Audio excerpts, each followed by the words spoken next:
The cathedral bells tolled with a rhythm that matched the pounding of Felicity Ashford's heart as she stood before 200 witnesses in her ivory silk gown. The man she was meant to marry, Viscount Harold Pembroke, had just opened his mouth to speak. Not vows, but a declaration that would shatter her world. "I cannot marry a woman who brings nothing but a name to this union," he announced, his voice echoing through the sacred space. The gasps rippled through the pews like a wave. But before Felicity's knees could buckle, before the humiliation could fully consume her, a deep voice cut through the chaos from the back of the church. "Then it is fortunate, Pembroke, that I can." If you are listening to this story, don't forget to click the like button, subscribe to the channel, and tell me in the comments from which part of the world you are listening to this story. I want to know how far it has traveled. Felicity Ashford had been groomed for this moment since the day she turned 16. In the drawing rooms of Mayfair and the ballrooms of London's finest estates, her mother had paraded her like a prized mare at auction, whispering reminders that their family's fading fortune depended entirely upon an advantageous match. The Ashfords had once been a name of consequence, but her father's poor investments and penchant for gambling had reduced them to a facade of respectability held together by credit and desperation. When Viscount Harold Pembroke, heir to the Earl of Thornbridge, had shown interest in Felicity during the season of 1813, her mother had nearly wept with relief. The Pembrokes were old money, their wealth derived from vast estates in Yorkshire and shrewd investments in shipping ventures.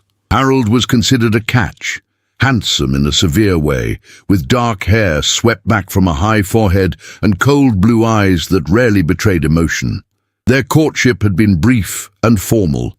Harold had called upon her exactly 3 times before proposing, and each visit had felt more like a business negotiation than a romantic encounter. He spoke of duty, of lineage, of the importance of maintaining standards. He never asked Felicity about her interests, her dreams, or her thoughts on anything beyond household management and social obligations. "You will make a suitable Viscountess," he had told her when he proposed, as though he were commenting on the weather. There had been no bending of the knee, no passionate declaration, simply a statement of fact, followed by the presentation of a family ring, a heavy emerald that felt more like a shackle than an ornament. Felicity had accepted because she had no choice. Her mother's words echoed in her mind constantly. "We shall lose everything if you do not secure this match. Your younger sisters will have no prospects. We shall be ruined." The weight of her family's survival pressed upon her shoulders like a physical burden. The months leading to the wedding had been filled with preparations that felt increasingly suffocating. Harold's mother, the formidable Countess of Thornbridge, had taken control of every detail, dismissing Felicity's preferences with a wave of her jeweled hand. The wedding dress was chosen without Felicity's input, a creation of ivory silk and Belgian lace that was undeniably beautiful, but felt like a costume for a role she had not auditioned for. "You must understand, dear girl," the Countess had said during one particularly trying fitting, "that you are joining a family of considerable standing. We have expectations, standards. The Pembroke name has been unsullied for generations, and we intend to keep it that way." The implication was clear. Felicity was being granted a privilege, not entering a partnership.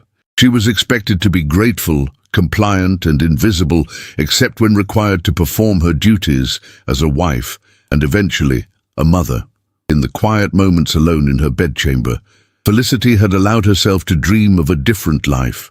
She had always loved reading, particularly works of philosophy and natural history that her governess had discouraged as unsuitable for young ladies.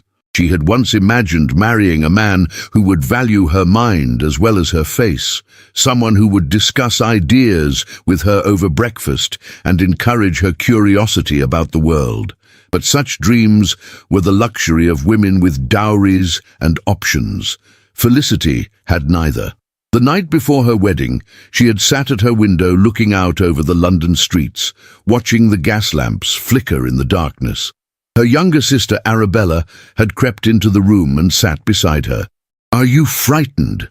Arabella had asked, taking Felicity's hand. "Terrified," Felicity had admitted, the word escaping before she could stop it. "You do not have to do this," Arabella had whispered, though they both knew it was a lie. "I do," Felicity had replied. "For you, for Mama, for all of us." Now, as she stood in the entrance hall of their London townhouse on the morning of her wedding, Felicity barely recognized herself in the mirror. The woman looking back at her was pale, elegant, and utterly empty. Her golden hair had been arranged in an elaborate style beneath the veil, her green eyes enhanced with subtle cosmetics that could not quite hide the shadows beneath them. Her mother fussed with the train of her gown, her own eyes bright with unshed tears, though Felicity suspected they were tears of relief rather than sadness. Her father, looking uncomfortable in his formal attire, offered his arm to escort her to the waiting carriage. "You look beautiful, my dear," he said quietly, and for a moment she saw genuine regret in his eyes. "I am sorry it has come to this." Felicity said nothing. What could she say? That she wished he had been more careful with their fortune, that she wished her value extended beyond her potential as a bride, that she was about to promise her life to a man who saw her as little more than a decorative necessity. The journey to St. George's Church in Hanover Square passed in a blur. The streets were crowded with the usual London traffic: carriages, street vendors, ladies with parasols, gentlemen in top hats. Life continued around her with complete indifference to the fact that hers was ending.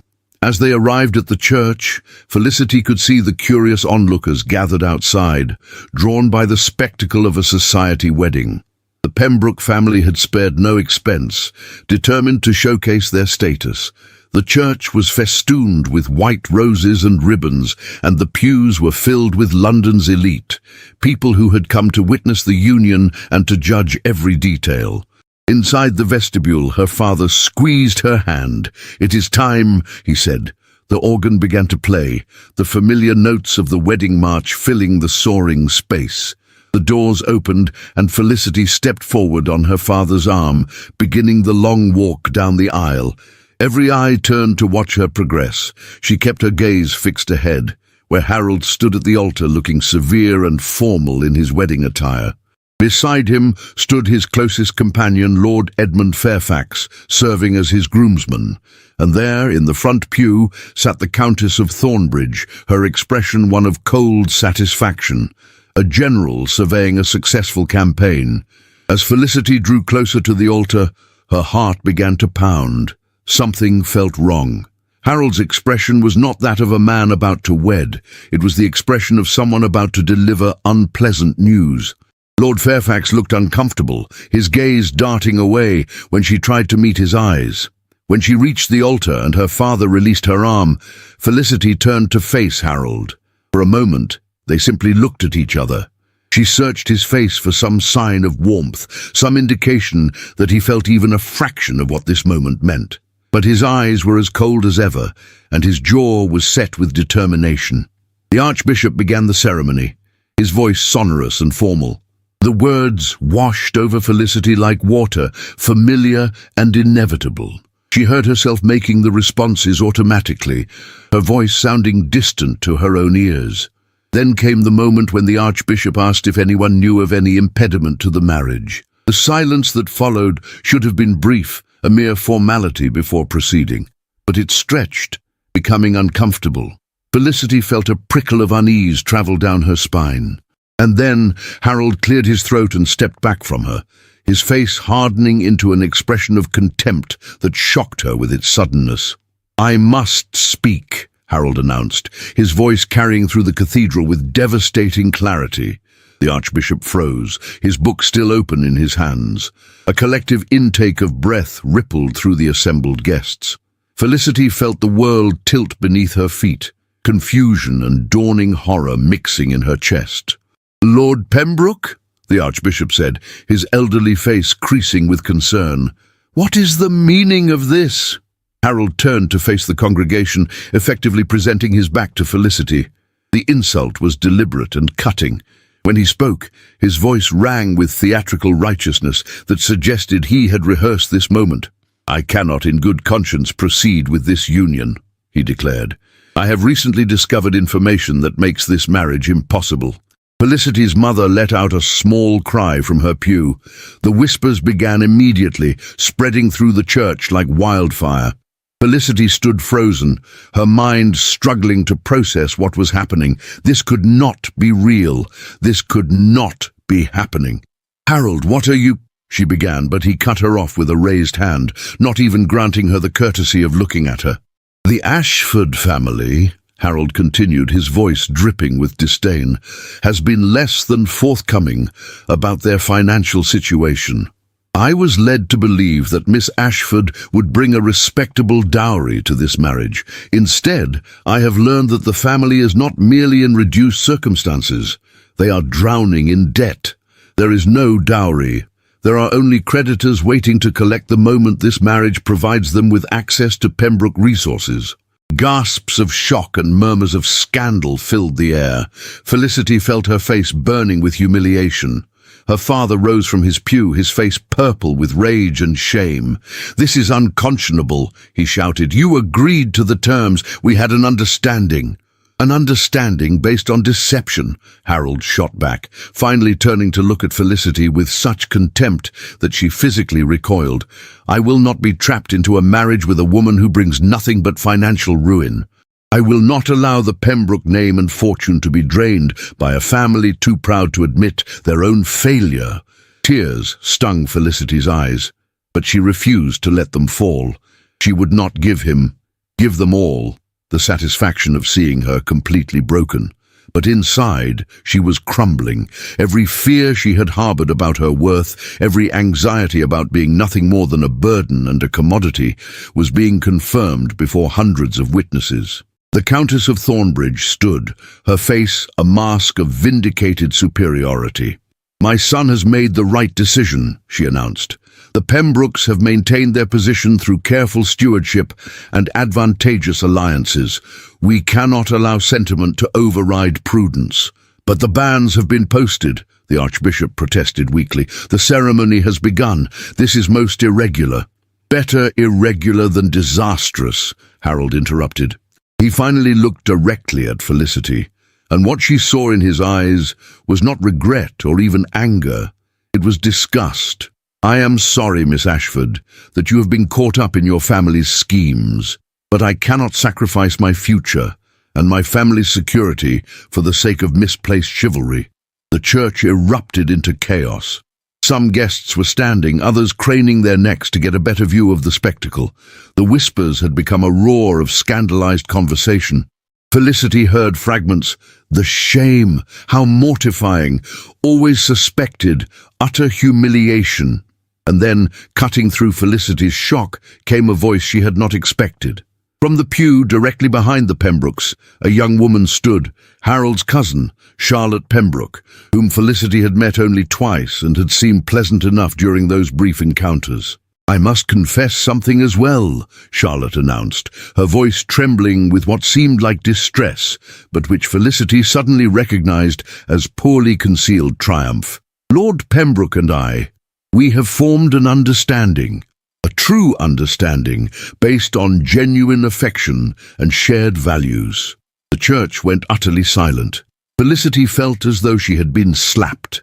She looked at Harold, and for the first time she saw a flicker of something other than coldness in his expression, a softness that appeared when he glanced at Charlotte.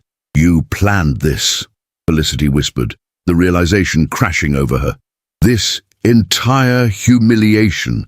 You wanted me here, in front of everyone, so that the world would understand that I am the injured party," Harold finished coldly.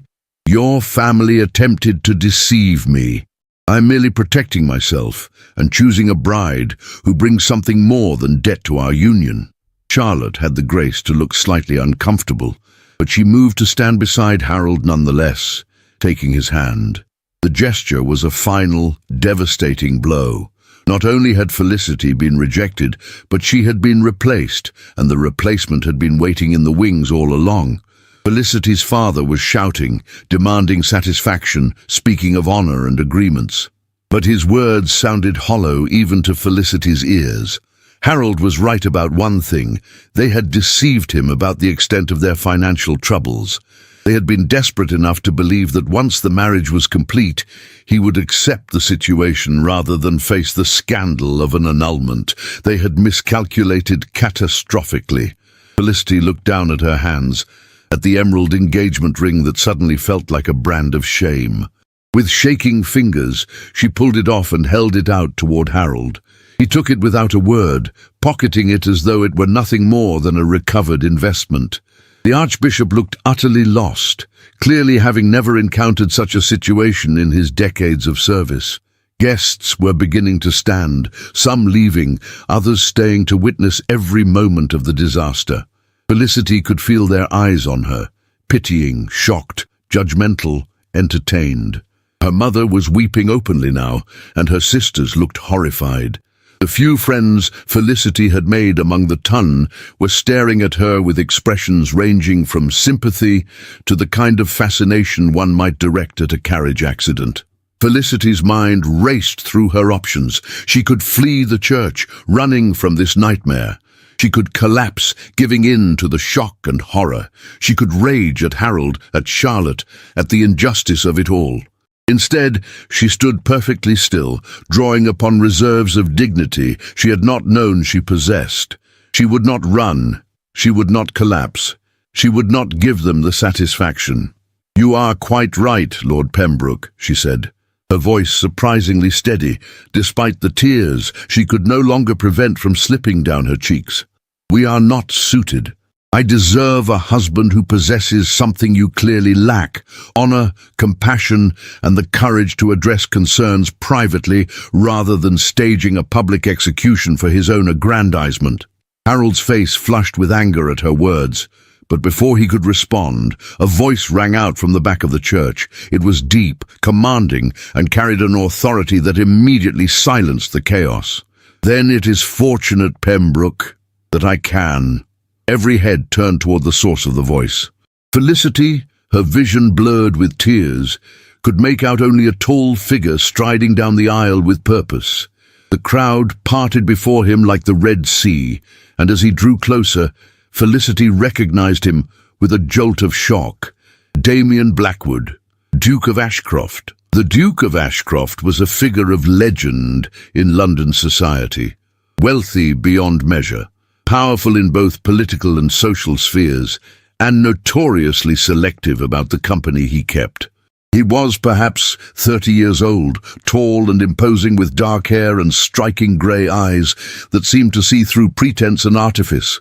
He had inherited his title young after his father's death, and had spent the years since building the Ashcroft holdings into one of the most formidable fortunes in England.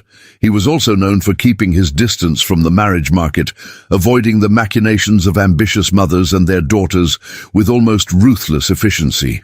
His presence at the Pembroke-Ashford wedding had been noted with surprise when the guest list was announced. He and the Earl of Thornbridge had some business connections, but they were hardly intimates. Now, as Damien Blackwood walked down the aisle with measured, deliberate steps, every eye was fixed upon him. He reached the altar and looked first at Harold with an expression of withering contempt, then at Felicity with something that might have been concern. "Your Grace," the Archbishop stammered, "that is to say, what is the meaning?"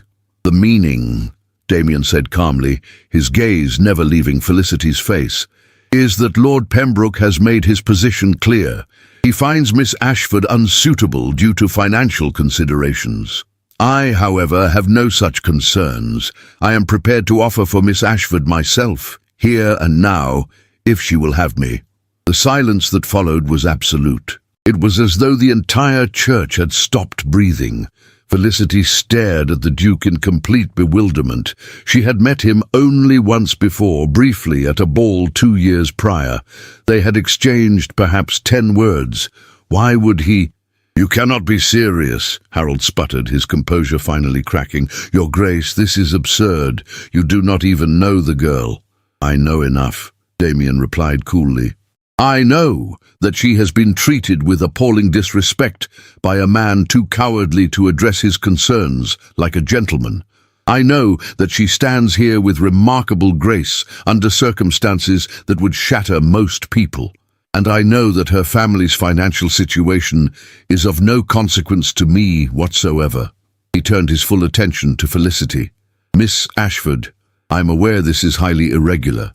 You have no obligation to accept. But if you wish to salvage something from this disaster and escape with your dignity intact, I offer you my hand and my name. Felicity's mind reeled. This could not be happening. First rejected, now rescued. By a duke she barely knew. It felt like a fever dream, unreal and impossible. But why? She whispered, the only question she could form through her shock. Something flickered in Damien's eyes. Was it amusement, respect?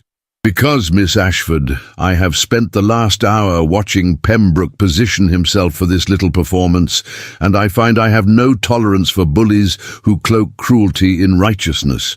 And because I suspect you deserve far better than what you were about to settle for. He extended his hand to her. Felicity looked at it, then at Harold's outraged face, then at Charlotte's stunned expression. She thought of her family, of the ruin they faced, of the humiliation that would follow them forever if she simply walked away from this church unmarried and dishonored. And she thought of the Duke's words, "Escape with your dignity intact." With a decision that felt both reckless and inevitable, Felicity placed her hand in his. "Yes," she said, her voice growing stronger. "Yes, Your Grace. I accept." The church erupted once again, but this time the chaos had a different flavor. Shock, yes, but also excitement, speculation, and for some, approval. The Duke of Ashcroft was offering to marry the jilted bride. It was the stuff of fairy tales and scandalous novels. The Archbishop looked between Damien and Felicity with an expression of complete befuddlement. "Your Grace, this is unprecedented. The bans have not been published for you and Miss Ashford. I cannot simply... I have a special license," Damien interrupted smoothly, producing a folded document from his coat. "Procured this morning, all perfectly legal and proper." Harold's face had gone from red to purple. "This is outrageous. You planned this." "I anticipated that you might prove yourself to be exactly the sort of man your reputation suggested," Damien replied with icy disdain, "and I prepared accordingly. Now, if you would be so kind as to remove yourself from the altar, the Archbishop has a wedding to perform." For a moment, it seemed Harold might actually strike the Duke. But Damien merely raised an eyebrow, his posture relaxed, but somehow radiating the kind of power that came from absolute confidence in one's position. Harold, whatever his faults, was not foolish enough to physically assault a duke. With a sound of pure fury, Harold grabbed Charlotte's hand and stalked out of the church, pushing through the crowd without regard for courtesy. The Countess of Thornbridge followed, her expression one of absolute shock and outrage. Several other guests departed with them, but Felicity noted that many more remained, settling back into their pews with the air of people who had just been promised the entertainment of the decade. The Archbishop examined the special license, his hands trembling slightly. "This appears to be in order," he said finally. "But Your Grace, Miss Ashford, are you both certain? This is a marriage we are discussing, not a rescue mission." Damien looked at Felicity, and she saw something in his eyes, a question, giving her one final chance to refuse. "Miss Ashford?" Felicity took a deep breath. She did not know this man. She did not know his motives or his character beyond his reputation. But she knew with absolute certainty that she could not walk out of this church unmarried, could not return to her family's house to face the ruin and humiliation that would follow. The Duke was offering her an escape, and whatever his reasons, she would be a fool not to take it. "I am certain," she said. And so, in a turn of events that would be discussed in London drawing rooms for years to come, the Archbishop began the wedding ceremony again. This time, when he asked if anyone knew of any impediment, the silence was absolute. This time, when the vows were exchanged, Felicity's voice did not waver. And this time, when the Archbishop pronounced them man and wife, the ring that Damien slipped onto her finger was his own signet ring, hastily adjusted, but given with a gentleness that surprised her. "You may kiss the bride," the Archbishop said, sounding somewhat dazed by the entire affair. Damien leaned forward and pressed a chaste, brief kiss to Felicity's lips. It was nothing more than a formality, but Felicity felt the reality of what she had just done crash over her. She was married to a duke, a man she did not know. As they turned to face the congregation, now as the Duke and Duchess of Ashcroft, the applause was thunderous. Some of it was genuine. Many in attendance had found Harold Pembroke insufferable and were delighted to see him thwarted. Some was merely the polite response to a ducal wedding, and some was the enthusiasm of those who recognized they had just witnessed one of the most scandalous and romantic events the Tun had seen in years. Damien offered Felicity his arm, and together they walked back down the aisle. With each step, Felicity felt the weight of what had happened settling more firmly upon her shoulders. She had escaped one cage, but what sort of cage had she entered now? Outside the church, Damien's carriage waited, a magnificent vehicle bearing the Ashcroft coat of arms, drawn by 4 matched greys. He handed her into it with practiced courtesy, then joined her inside. As the carriage pulled away from the church, leaving the chaos and scandal behind, they sat in silence for several long moments. Finally, Felicity found her voice. "Your Grace, I do not understand why you did that. You barely know me. You have bound yourself to a woman with no fortune, a scandal attached to her name, and a family in ruins. What could you possibly gain from this marriage?" Damien regarded her thoughtfully. "What do I gain? The satisfaction of putting an arrogant fool in his place, the pleasure of rescuing someone who did not deserve the treatment she was receiving, and," he paused, "perhaps the hope that an unconventional marriage might prove more genuine than the typical society match." But you do not know me," Felicity repeated. "I could be terrible, I could be anything." "True," Damien acknowledged, "but I am an excellent judge of character, Miss Ash. That is, Your Grace. Forgive me, I suspect we shall both need time to adjust to that.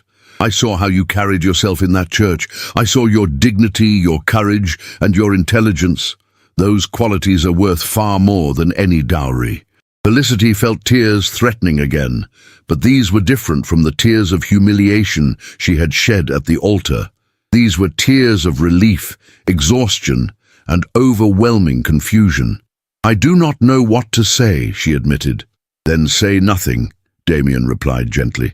"We have time. For now, let us simply survive the day. I am taking you to Ashcroft House, my London residence. You will have your own apartments, your own staff, and complete privacy to process what has occurred. We can discuss the practical arrangements of our marriage when you are recovered from this ordeal." The carriage ride through London passed in a blur. Felicity was aware of the streets, the buildings, the people, but it all seemed distant and unreal. She kept expecting to wake up, to discover this was some strange dream. But the weight of the unfamiliar ring on her finger and the solid presence of the Duke beside her confirmed the reality of her situation. Ashcroft House, when they arrived, was magnificent. A grand townhouse in Grosvenor Square that spoke of wealth, taste, and power. Servants lined up to greet their new Duchess, and Felicity found herself swept into a world of luxury she had glimpsed but never truly inhabited. A housekeeper, Mrs. Winters, showed Felicity to her apartments, a suite of rooms decorated in soft blues and golds, elegant and welcoming. "His Grace thought you might wish to rest," Mrs. Winters said kindly. "I've had a bath drawn, and a light meal will be brought up shortly. If you need anything at all, you have only to ring." Alone at last, Felicity sank onto the edge of the enormous bed and let the tears come. She cried for the humiliation she had endured, for the life she had thought she would have, for the terror and uncertainty of her current situation. She cried until she was empty, exhausted, and strangely numb. When the tears finally stopped, she rose and caught sight of herself in the mirror. She was still wearing her wedding gown, the gown she had worn to marry Harold, now worn to marry someone else entirely. It suddenly felt wrong, tainted. With fumbling fingers, she began to unfasten the dozens of tiny buttons, struggling until a soft knock at the door announced the arrival of a lady's maid.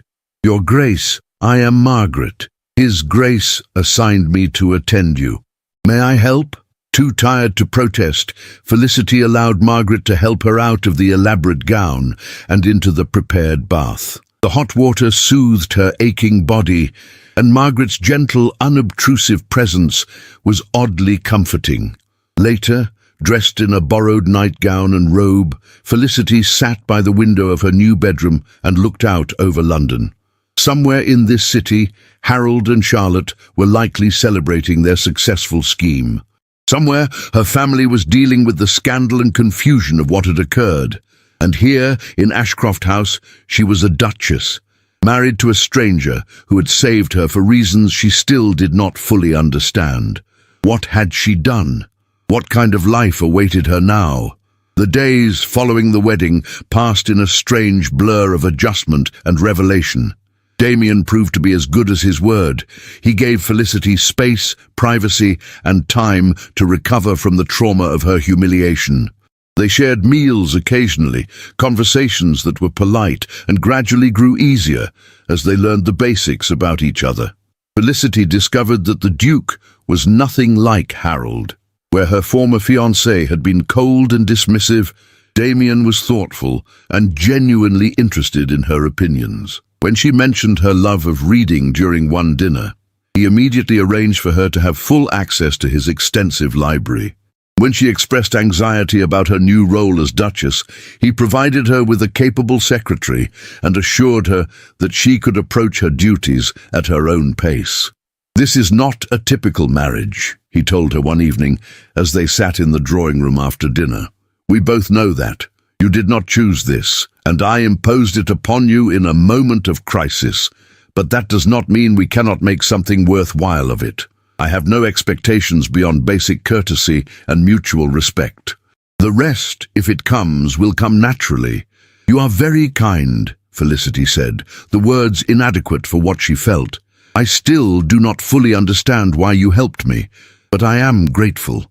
Damien set down his glass of port and regarded her seriously.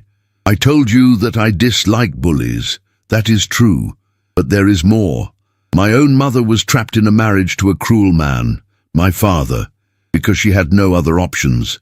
I watched her suffer for years, her spirit slowly crushed by a man who saw her as property rather than a person.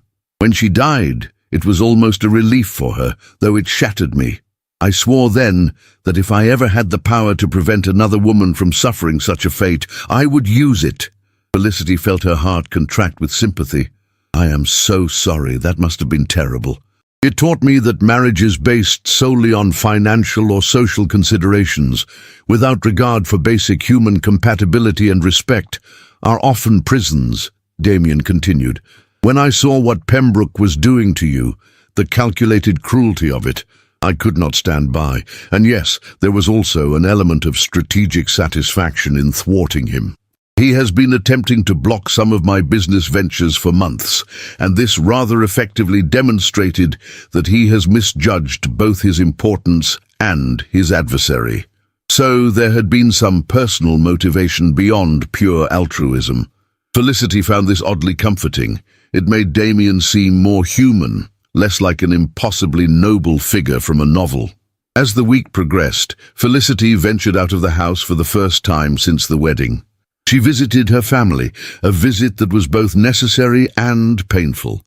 Her mother wept and thanked her profusely for saving them from ruin. The Duke had quietly paid off their most pressing debts as a wedding gift. Her father looked at her with a mixture of relief and guilt. Her sisters embraced her, full of questions about her new life. "Are you happy?" Arabella asked privately. "Or have you simply traded one prison for another?" "I do not know yet," Felicity answered honestly. "But if it is a prison, at least the jailer is kind." Through her family, Felicity learned of the aftermath of the scandal. Harold and Charlotte had left London for his estate in Yorkshire, fleeing the mockery and disapproval that had followed their actions.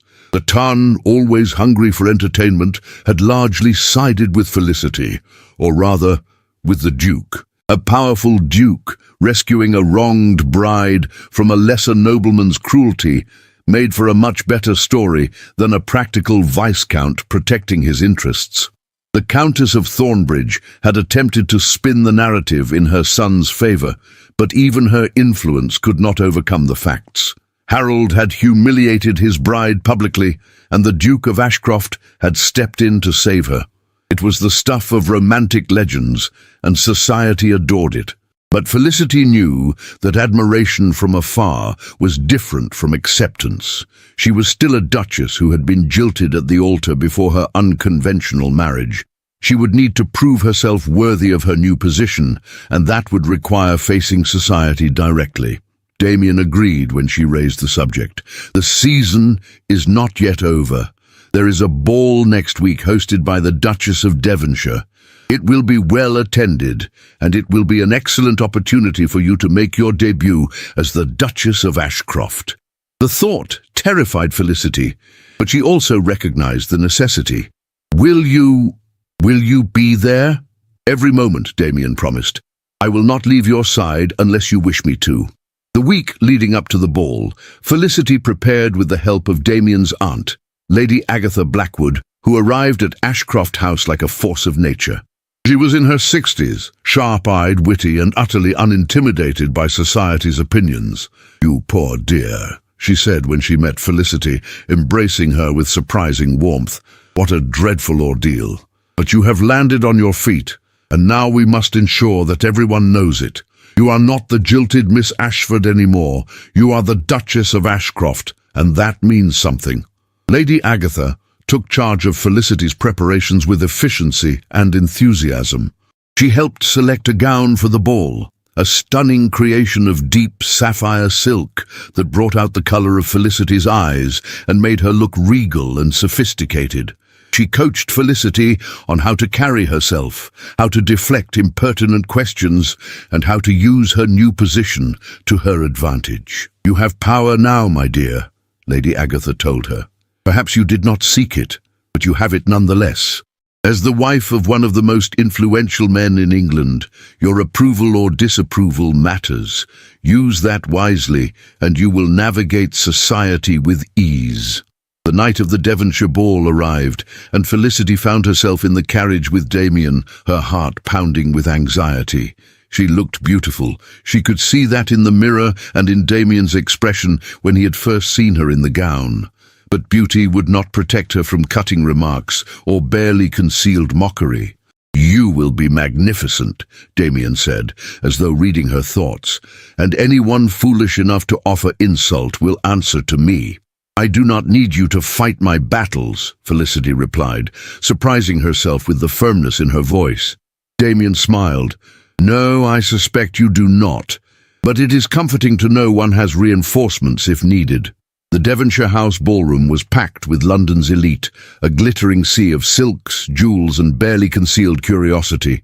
When the Duke and Duchess of Ashcroft were announced, a hush fell over the room, followed immediately by a surge of whispers. Felicity felt every eye upon her as she descended the stairs on Damien's arm. She kept her head high, her expression serene, channeling every lesson Lady Agatha had taught her. She was not the humiliated bride. She was the Duchess of Ashcroft. She belonged here. The Duchess of Devonshire, their hostess, greeted them warmly. "Your Grace, welcome, and Your Grace," she said to Felicity with genuine kindness.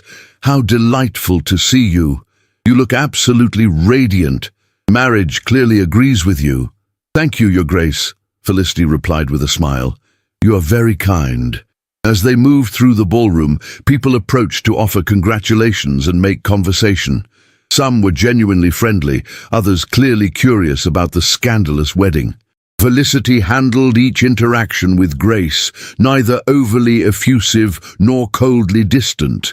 And then across the room, she saw Harold and Charlotte. They had returned to London, apparently deciding that fleeing had been a mistake. Harold looked tense and uncomfortable, while Charlotte's expression was one of poorly concealed jealousy as she took in Felicity's gown, her jewels, and her position at the Duke's side. Damien noticed them as well. "Would you like to leave?" he asked quietly. "No," Felicity said, surprising herself. "I will not run from them, not any more." It was Harold who approached first, his pride apparently overcoming his sense of self-preservation.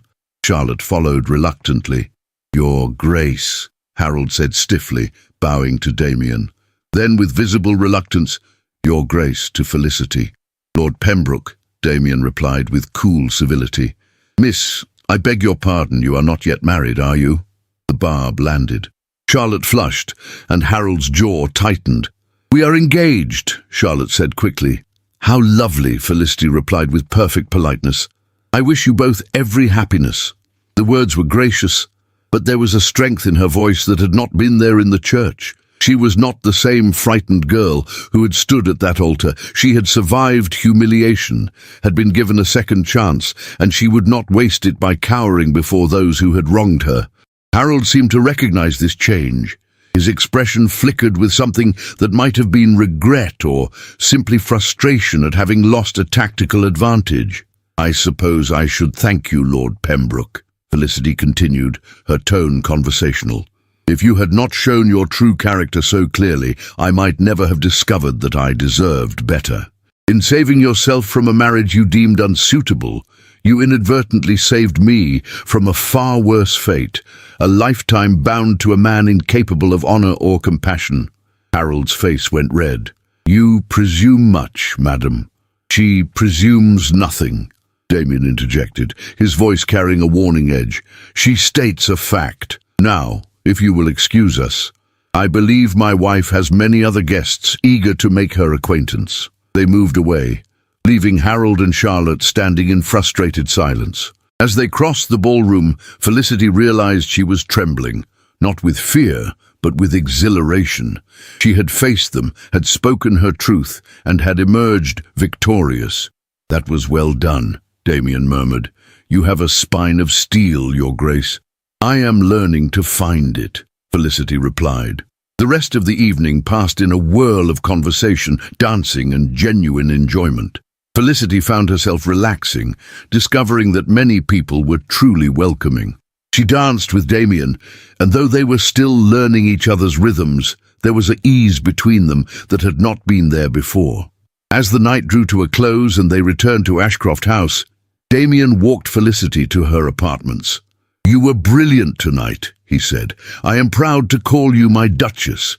"Thank you," Felicity replied, "for everything, for rescuing me, for being patient, for seeing something in me worth saving."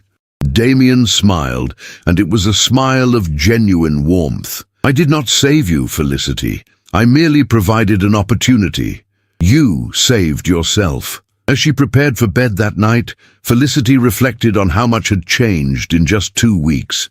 She had gone from a terrified bride in a loveless arrangement to a confident duchess, discovering her own strength. The marriage was still new, still strange, but it was beginning to feel like it might become something real.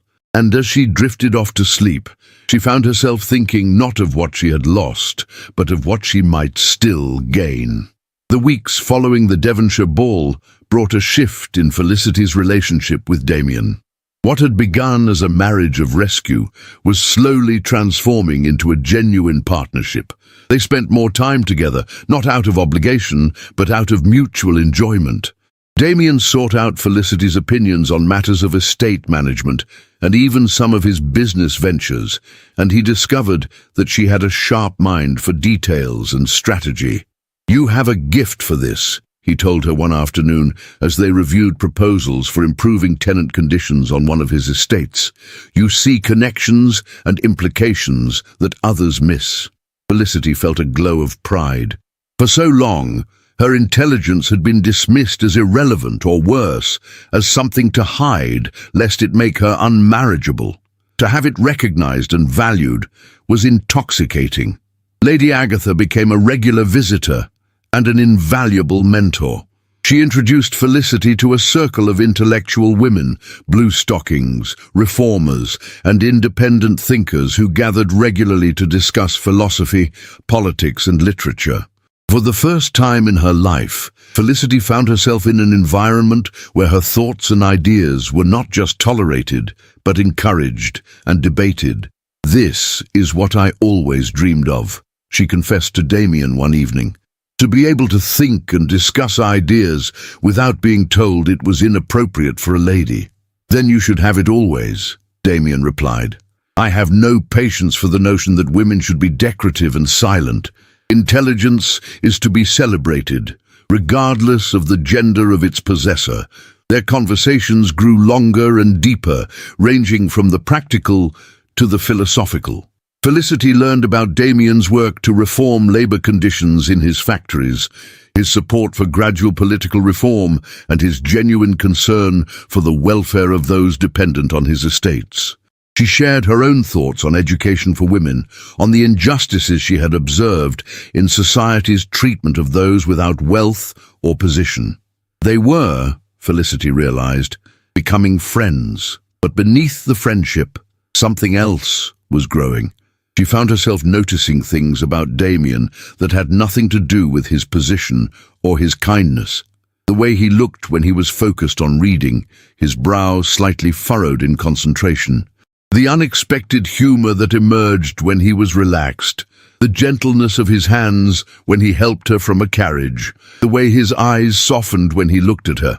And she began to suspect, from the way he sometimes looked at her, a gaze that lingered just a moment too long, a smile that seemed to hold unspoken feelings, that he might be experiencing something similar. The London season drew to a close, and Damien suggested they remove to Ashcroft Abbey, his country estate in Derbyshire. "It is beautiful there," he said, "peaceful. And I think we could both benefit from some time away from the scrutiny of society." Felicity agreed eagerly. The idea of seeing Damien's true home, the place he had grown up, felt like an important step in truly understanding her husband. The journey to Derbyshire took 2 days, and they travelled together in Damien's well-appointed carriage, playing cards, reading and talking. By the time they arrived at Ashcroft Abbey, Felicity felt closer to Damien than she had to anyone in her life. The Abbey was magnificent, a sprawling estate with grounds that stretched as far as the eye could see, formal gardens giving way to parkland, forests, and a lake that sparkled in the afternoon sun. The house itself was ancient, parts dating back centuries, but it had been lovingly maintained and updated. "Welcome home," Damien said softly as they stood on the front steps. Home. The word resonated in Felicity's heart. Could this truly become her home? Could this marriage, born of scandal and rescue, become something real and lasting? Over the following weeks, Felicity explored the estate, met the tenants, and began to understand the scope of Damien's responsibilities. She also began to take on responsibilities of her own, working with the housekeeper to improve conditions for the staff and visiting the village to assess the needs of the community. One afternoon, while walking through the gardens, Felicity encountered an elderly woman tending to the roses. They struck up a conversation, and Felicity learned that this was Mrs. Henley, who had been head gardener at the Abbey for 40 years. "I remember His Grace's mother," Mrs. Henley said with a sad smile. "Such a gentle soul. She loved these gardens. She would come here when things were difficult in the house, when His Grace's father was, well, it was a difficult time." "And Damien told me about his parents," Felicity said quietly. "It must have been hard for everyone." "It was," Mrs. Henley confirmed. "The late Duke was a harsh man, but young Damien, he vowed he would never be like his father, and he has kept that vow. He is the best master we could hope for, fair, kind, and genuinely concerned for our welfare." This conversation, and others like it, helped Felicity understand Damien more deeply. His rescue of her had not been a whim or a power play. It was an extension of his fundamental character, shaped by his own painful history. One evening, as they walked together by the lake, Felicity decided to speak openly about what was in her heart. "Damien," she began, then hesitated. He stopped walking and turned to her, his expression attentive. "Yes? I want to thank you again for what you did, for saving me from Harold. But more than that, I want to thank you for the life you have given me since then, for the freedom to think, to learn, to be myself. I never expected to find such things in a marriage, nor did I expect to find such a remarkable partner," Damien replied.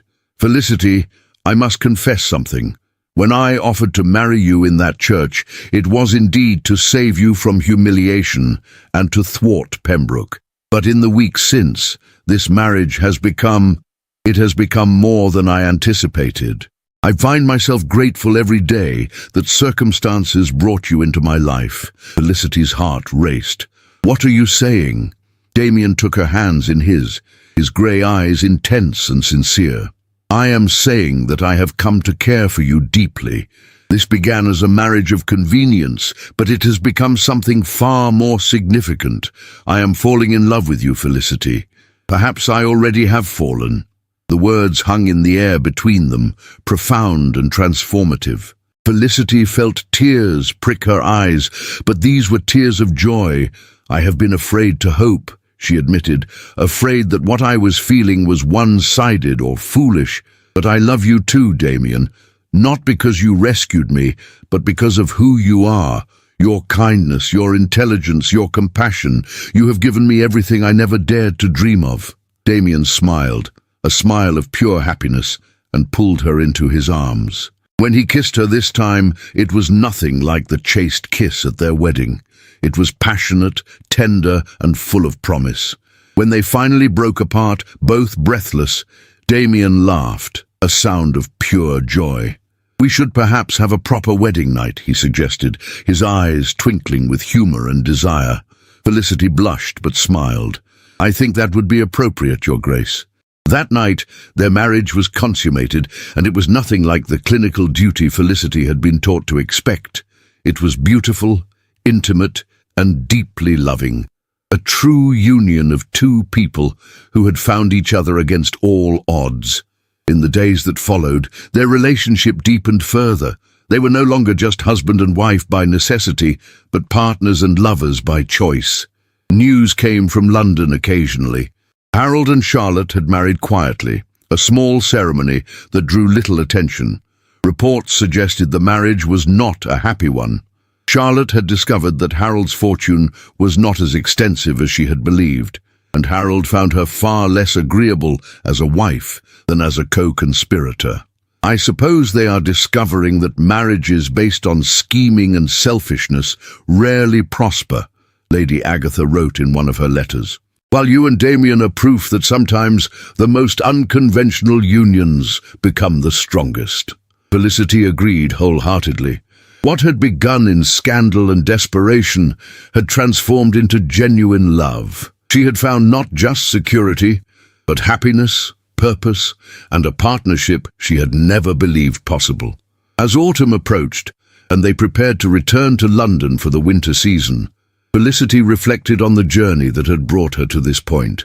She had been publicly humiliated, had her worth questioned and denied, but from that catastrophe had emerged something wonderful, a life she could never have imagined, with a man who saw and valued her true self. "Are you ready to face society again?" Damien asked, as they prepared for the journey. "With you beside me," Felicity replied. "I am ready for anything." 18 months after that fateful day in St. George's Church, Felicity stood in the drawing room of Ashcroft House, looking out over Grosvenor Square with a sense of contentment she had once thought impossible.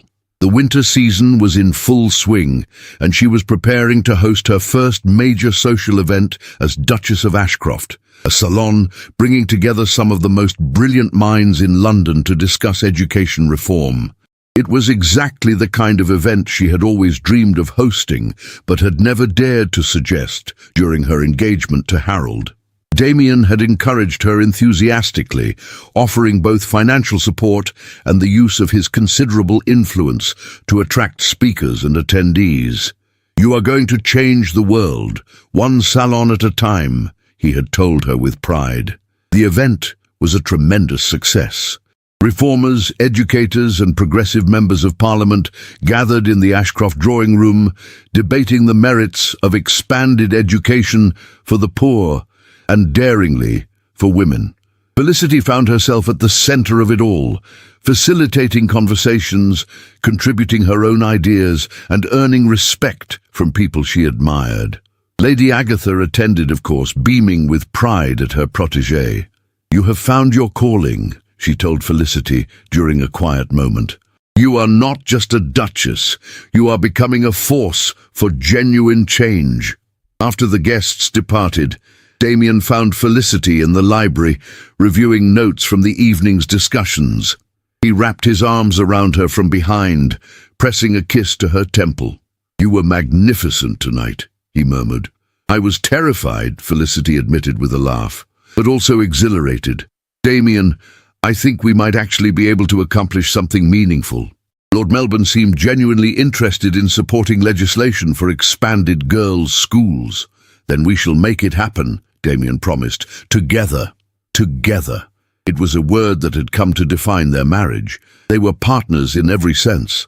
In managing the estates, in social endeavors, in their growing involvement in reform movements, and in the deep love that had continued to deepen with each passing day. In private moments, Felicity sometimes reflected on what her life would have been like if Harold had not rejected her at the altar. She would be Viscountess Pembroke, living in Yorkshire under the thumb of her controlling husband and domineering mother-in-law, her intelligence and spirit slowly suffocated by expectations and restrictions. Instead, she was the Duchess of Ashcroft, hosting intellectual salons, working to improve conditions for workers and tenants, and planning educational initiatives. She was respected, valued, and deeply loved. Reports of Harold and Charlotte reached them occasionally through the gossip networks that permeated society. The marriage had indeed proven disastrous. Charlotte had expected wealth and status, but had discovered that Harold's estates were heavily mortgaged, and his income far more modest than she had believed. Harold, in turn, had found Charlotte to be demanding, petty, and utterly lacking in the domestic skills or intellectual companionship that might have made their union tolerable. They lived largely separated now, Harold in Yorkshire and Charlotte in a modest London townhouse, each nursing their disappointment and regret.